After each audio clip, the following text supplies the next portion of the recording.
All right, just want to say thank you for joining us today, and we're happy to have you here at the Candidate Forum. First name is Juan Hinojosa, and I'm a military retiree. And as I said in the forum, I'm held to a higher standard because of my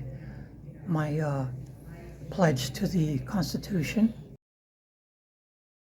I don't have any disabled children, but my grandson is autistic, so he does have a disability. He's in high school, and we've had him several summers, but he's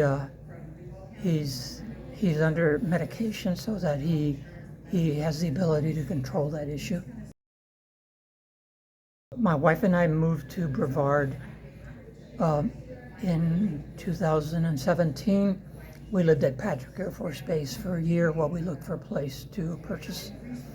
And then we bought a home in Rockledge, and we've been living here since then.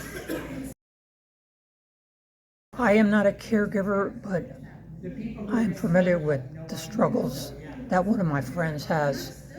His name is Dave, and he's a caregiver for a veteran that has a disability due to a stroke. And John is living at home with his 80-year-old mom. And Dave talks to me about the struggles he has. And I've always talked to him and tell him, he's better off with a facility that can take care of him, as opposed to an 80-year-old mom that can't take care of him. But I think sometimes the money that comes with a military disability and the people that control that money may have an effect on the subject, on the disabled person not getting the care because of money issues that the family wants to control. But there's HIPAA issues, so that there's minimal things you can do to bring attention to these issues. I think they brought up the people running for district council brought up a bunch of good topics about increasing transportation. I think a lot of disabled people would have transportation issues getting to employment. So I think that's one thing we need to focus on, because here in Brevard, I've ridden on the bus, and sometimes it takes you 2 hours to get from point A to point B, and it's terrible.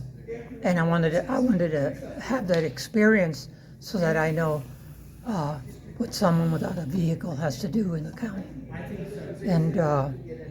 And I think there's a lot of things we need to do, but the big thing is we need to look at funding for these programs and incorporate it into the monthly budget, similar like they did with the Indian Lagoon incentive, where they charge a half-a-cent tax for the environmental issues with the lagoon. We should look into some type of tax incentive to where we look at money going into programs with the disabled services in the county. And I'm sure that would get outstanding approval from the voters, because there's just not enough money to go around.